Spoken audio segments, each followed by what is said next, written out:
12e samedi de mobilisation des Gilets jaunes. Et avec nous en plateau, David Dufresne, qui est écrivain et documentariste. Bonjour. Bonjour. Merci d'être avec nous.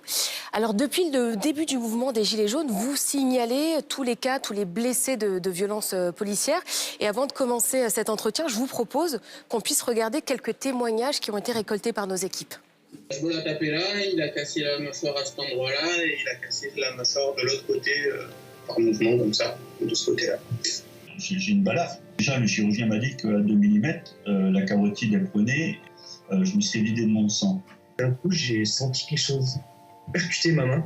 J'ai plus senti ma main. Je me suis écarté un peu de ce mouvement de foule pour régler mon appareil photo.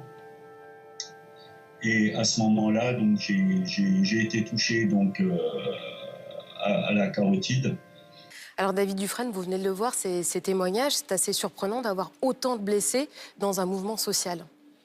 Ah, c'est pas surprenant, c'est ahurissant, c'est inédit.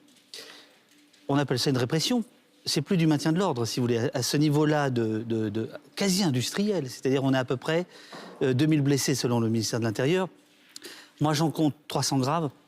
Je compte 150 personnes qui ont été visées à la tête. Alors que c'est interdit. Bien sûr que c'est interdit. Interdit parce que c'est dangereux.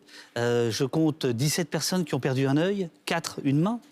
Donc on est dans des chiffres qui sont proprement ahurissants, qui sont du jamais vu depuis au moins 68, voire avant. Donc vous recensez tous les cas. Oui. Comment est-ce que vous avez commencé ? Alors je les recense sur mon fil Twitter. Aujourd'hui, je suis aidé par l'équipe de Mediapart qui accueille une data visualisation où vous pouvez voir ville par ville. Donc c'est actualisé. C'est actualisé toutes les heures quasiment.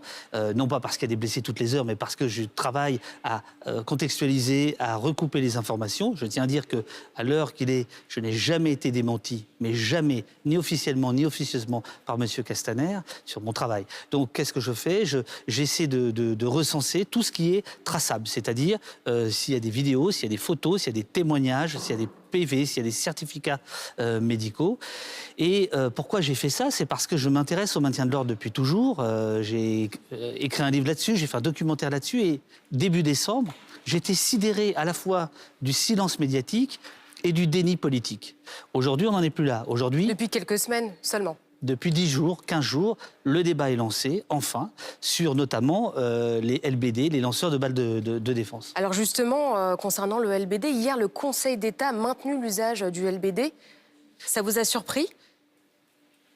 C'est pas à son honneur, mais ce qui m'a intéressé, c'est que moi, j'ai lu les attendus. Et dans les considérations du Conseil d'État, il est dit très clairement que le LBD a fait des blessés graves dans cette répression, mais que comme il serait, d'après le Conseil d'État, utilisé, le LBD, donc le flashball, on va dire, il serait utilisé selon les règles, le Conseil d'État n'aurait rien à dire. Mais le Conseil d'État reconnaît tout de même qu'il y a des blessés graves. Plus intéressant encore, le ministère de l'Intérieur, qui faisait valoir ses droits dans un mémoire, a reconnu, ça n'a été relevé par personne, qu'il y a bien eu 19 blessés et 17 susceptibles d'être blessés par des LBD, ce qui en fait 36. 36, c'est 10 fois plus que ce que M. Castaner, le propre ministre, veut bien reconnaître. Ce qui veut dire, si vous voulez, que la bataille n'est pas finie. C'est pas parce que le Conseil d'État, il marche là avec l'État. Voilà. Il n'a pas joué son rôle de censeur. Ça ne veut pas dire qu'il a raison. Donc il faut être quand même assez vigilant. Et hier d'ailleurs, Christophe Castaner, qui a déclaré que l'usage du LBD était très codifié et très encadré. Donc c'est pas du tout votre avis. Le problème de M. Castaner, c'est qu'il tord la réalité. M. Castaner a fait publier hier soir une vidéo sur son compte Twitter que j'invite vos téléspectateurs à regarder. C'est une vidéo qui est une vidéo de propagande où il plaque son discours, qui est le sien, il a le droit évidemment, avec des images extrêmement violentes, totalement sortis de leur contexte. On est dans un discours surdramatisé. Le problème de M. Castaner, c'est que bien sûr qu'il a raison. Il y a des lois, il y a des codes, il y a une doctrine d'emploi. Je dis juste qu'elle n'est pas respectée, que tout ça n'est pas appliqué. Les cas que je recense, M. Rodriguez, par exemple, prenons ce cas-là. Qui a été blessé la semaine dernière et une enquête est ouverte pour savoir si ça provient ou pas d'un tir de LBD au niveau de sa blessure. Absolument. Quoique maintenant, un policier a reconnu qu'il avait bien tiré au LBD. Le problème, c'est que toutes les images, vous pouvez les regarder dans tous les sens, montrent très bien que le lanceur de balles de défense, cette fois-ci, comme dans 99% des cas, n'a pas été utilisé comme il doit l'être. C'est-à-dire, normalement, c'est une arme de défense et elle est utilisée pour disperser. C'est-à-dire qu'elle est utilisée pour attaquer. Donc, l'usage, c'est pas l'arme en tant que telle. C'est le contexte. C'est le contexte, c'est son usage. Et là, M. Castaner, je suis navré, mais évidemment, il défend ses troupes. Je dis évidemment, on n'a pas vu un ministre de l'Intérieur aussi proche de ses troupes depuis Pasqua Pandro. Hein. Je ne sais pas pourquoi M. Castaner s'entête à ce point à dénier la réalité. Et l'usage des lanceurs de balles de défense n'est absolument pas celui qui est codifié. Alors beaucoup parlent aussi d'un manque de formation de la part des forces de l'ordre. Ça fait partie du problème ? Bien sûr, la formation fait partie du problème. D'une part, un LBD, c'est un entraînement tous les 2 ans, c'est 5 balles tous les 2 ans. Deuxièmement, quand M. Castaner met 80 000 policiers dans les rues ce samedi, ou 60 000 ou 80 000, qu'est-ce qu'il fait ?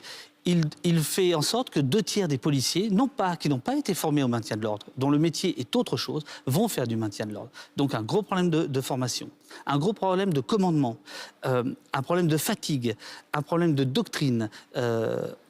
On est dans une fuite en avant de la part de l'État qui est extrêmement répressif, à l'opposé de tout ce qui se passe en Europe, dans les pays comparables, qui font face à des même type de manifestations non déclarées, etc., etc. Et qui procèdent différemment. Et qui procèdent totalement différemment, qui procèdent par désescalade, on va dire. Donc aujourd'hui, 12e samedi de mobilisation, oui. Il va falloir être très vigilant, une nouvelle fois. Vous voulez dire vigilant par rapport aux forces de l'ordre ? Aux lanceurs de balles de défense ? Ah ben bien sûr, bien sûr. Et c'est là où ça ne va pas, si vous voulez. On a appris devant le Conseil d'État que 9 232 tirs avaient été effectués en 2 mois.